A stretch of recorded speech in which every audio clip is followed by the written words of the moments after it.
Hello and welcome to the PrepWell podcast, the place to be if your child wants to attend a top-tier college, a military service academy, or they want to earn an ROTC or athletic scholarship. I'm Phil Black, your host, and my job is to prepare you and your child for this amazing journey. So sit back, buckle up, and prepare to out-prepare. Hello friends, and welcome back to the PrepWell podcast. In today's episode, I want to talk about the challenges parents face trying to weigh how much time to devote to their careers and their income earning potential versus how much time to devote to their children, in this case, their child's athletic aspirations. And you'll feel similar tension in other activities besides sports, music, theater, robotics, you name it. But since youth sports is so ubiquitous and so relatable to so many parents, I've chosen to use it as the lens from which to look at these issues. Let's start by identifying the most critical years in a young athlete's career. In my opinion, those years would be from 8 years old to 16 years old. I call this window the golden 8, the most important 8 years when it comes to a child's athletic development. That's not to say that children shouldn't play sports or shouldn't attempt to excel at sports until they're 8 years old, but a child will typically only be so good as a 4, 5, 6-year-old. Now, there are exceptions, as we've heard about, but they're few and far between. By the time they turn 8, however, the athletic machinery known as youth sports is really starting to turn. Competition starts to pick up. Differentiation in skills between the recreational level athlete and the club level athlete starts to emerge. And there's pressure to start thinking about specializing in a particular sport. Now, I'm not suggesting that you should decide on a specialization versus a multi-sport strategy by the age of 8. Maybe that makes sense, maybe it doesn't. There are just too many variables to generalize here. I'm simply suggesting that if you plan to pay close attention to your child's athletic trajectory with the goal of helping them excel in sports, to help their chances of an athletic scholarship, for example, then you should start paying very close attention to their progress starting at about age 8. And then you'll need to keep close tabs on them in this regard for the next 8 years until they turn 16 years old. And by keeping close tabs, I mean, for all intents and purposes, devoting a significant amount of your time, energy, money, and resources to this end. And if you're a parent with an athlete in the family right now, you know what I mean by this. I'm talking weekdays, weeknights, weekends, holidays, summers. I'm talking thousands and thousands of dollars for team dues, uniforms, travel, hotels, gas, duffel bags, cleats, entry fees, personal training, nutrition, the latest and greatest new gear. I'm talking hours and hours of debates about joining this club or that club, emailing this coach or that coach, comparing this player to that player, reviewing tournament schedules. Not to mention the mental toll of managing injuries, hospital visits, x-rays, MRIs, physical therapy, return to play protocols, and all of the mental and emotional baggage that comes along for the ride. And you should expect to keep up this pace for 8 straight years until your child is 16. Some of you might be wondering, well, why stop at 16? By the time your child turns 16, you pretty much know whether this 8-year experiment worked or didn't work. Because by then, in most cases, the die has been cast. They have either become a legitimate athlete or not. And by legitimate athlete, I mean a scholarship level recruited Division I level athlete or a non-scholarship level recruited Division III athlete, or of course a Division II athlete. You should know by the time they're 16. They're also typically driving by 16, at least with a permit, which usually means the end of your relationship as you know it. No longer are they beholden to you. No longer are they tethered to you for every ride to practice, games, scrimmages, workouts. They're on their own, and you will rarely see them again. So the question is, how committed are you to the golden 8? Are you all in or are you on the fence? I submit to you that the only way your child has a shot of making it to the next level in today's super competitive athletic environment is if you commit to the 8-year pain train, is if you decide up front and intentionally that you're willing to put nearly everything else on hold during the golden 8, from 8 years old to 16 years old, knowing, by the way, that it's very likely statistically that the experiment will fail and your child will never be good enough to get to the next level. How's that for a gut check? Because the number of student athletes in high school who actually become college athletes, especially recruited scholarship athletes, is vanishingly small. We've all heard the statistics. Very, very, very few, even star high school athletes, end up threading the needle to the point where they actually play at the college level. Those are the facts. Now, you can argue that your son or daughter will be one of the few who makes it through. Awesome. That's the type of attitude that you'll need. But just understand that the odds are stacked against us. But wait, there's more. Not only do you have to make this 8-year leap of faith, as I've suggested, and put a lot of time, money, energy, and mind share into this experiment, which has a statistically low probability of success, but you also have to do so right smack dab in the middle of your prime earning years, when you are supposed to be committing an equally ambitious amount of time, commitment, travel, resources, and mind share to your job as an engineer, a sales manager, a law partner, a bank executive, a head of research, a doctor, an entrepreneur. As a 42-year-old, 46-year-old, 50-year-old executive, manager, decision maker, you are somehow, in addition to paying close attention to every move your child makes on the basketball court, on the lacrosse field, supposed to also be equally focused on that next promotion, beating those quarterly sales quotas, opening that new office, training those new hires. And so I ask you, how do we square that circle? How do we do both things at the same time and do them well? Or can we? And mind you, as an aside, that 8-year window that we've been talking about, the golden 8, it can expand quickly. Don't forget, every time you have another child, that 8-year window resets. So if you have 3 children over a 6-year span, that 8-year window becomes a 14-year window. It becomes the golden 14.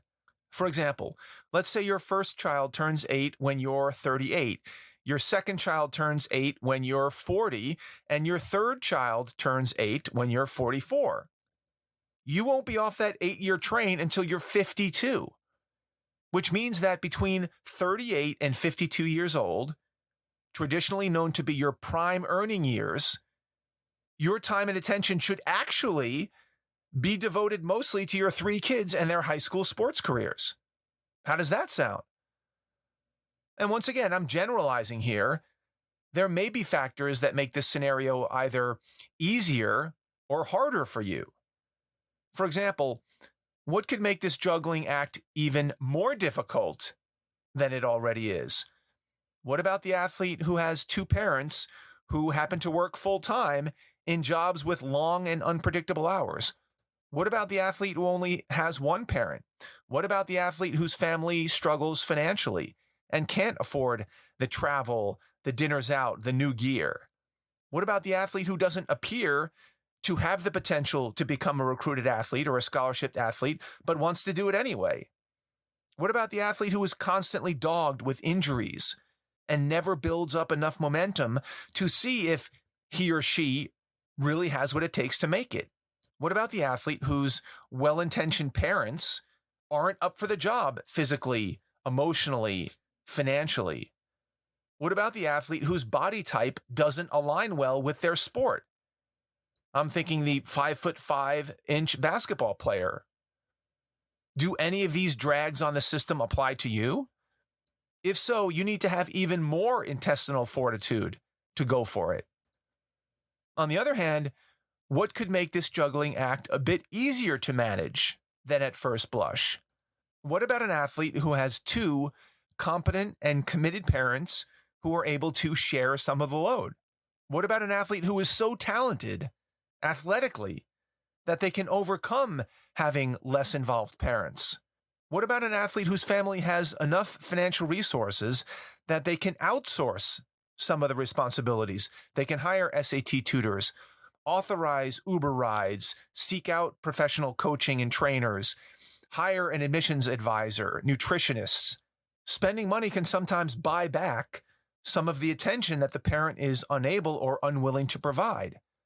What about the athlete who has a parent or parents who have flexible jobs that allow them to prioritize demanding athletic obligations? What about an athlete who has a parent or parents who proactively take jobs that allow for this type of lifestyle? What about an athlete with an extended family or a community that pitches in to help in any way they can? What about an athlete whose parents already went through the process with an older sibling or older siblings who's more experienced and efficient with their time? They've been there before. As you can see, there are extenuating circumstances that can either add pressure or reduce the pressure inherent in this process. So my challenge to you is to digest everything we just talked about, the good, the bad, the ugly, the conditions that make this scenario easier or more difficult, and think about your level of commitment to the Golden 8. And I hope you can appreciate that I'm not trying to sway you in one direction or the other. There's no right or wrong answer here for any athlete or any family. Everybody has different priorities, different resources, different visions for their lives, different values. What I'm trying to do is raise your awareness about the stakes involved in having a child that aspires to be a recruited athlete in college, and to give you an appreciation for what it may demand of you and your family.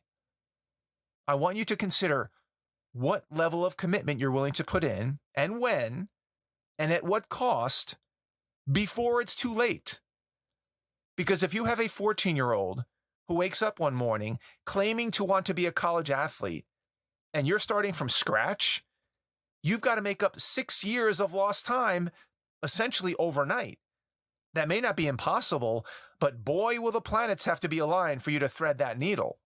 After going through this process with my 4 sons and helping, at this point, hundreds of other families and friends navigate these waters, there are a few things I know for sure. Number one, if you are not paying attention and not being intentional about your role in the process, your child will absolutely blow through those Golden 8 years before you know what hit you, and it will be over.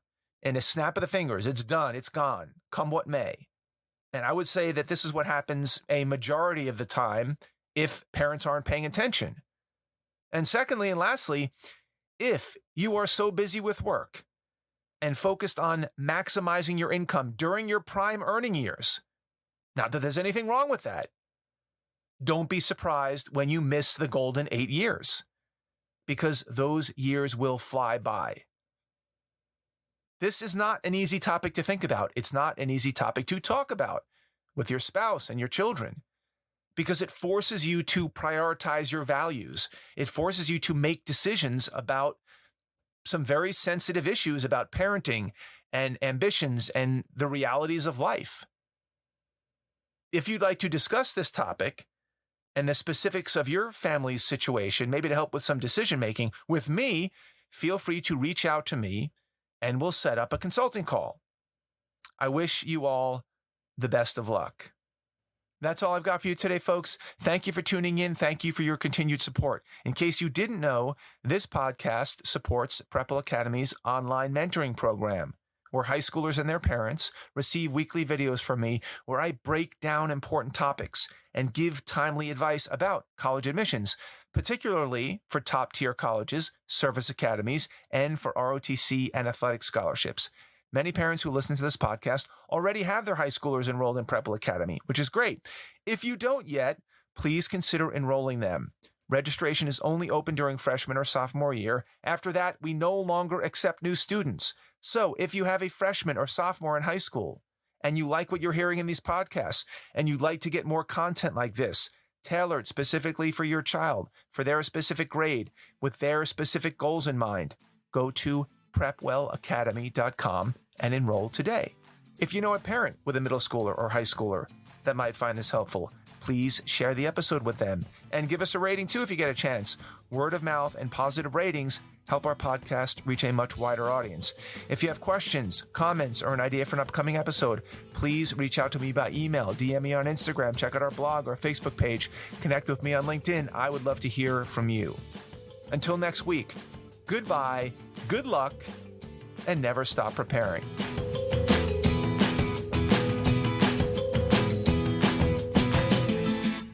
This podcast is brought to you by PrepWell Academy.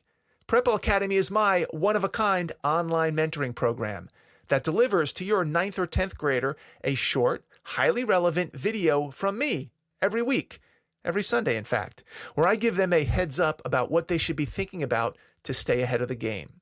To get these valuable lessons into your child's hands, please head over to PrepWellAcademy.com and enroll your child today.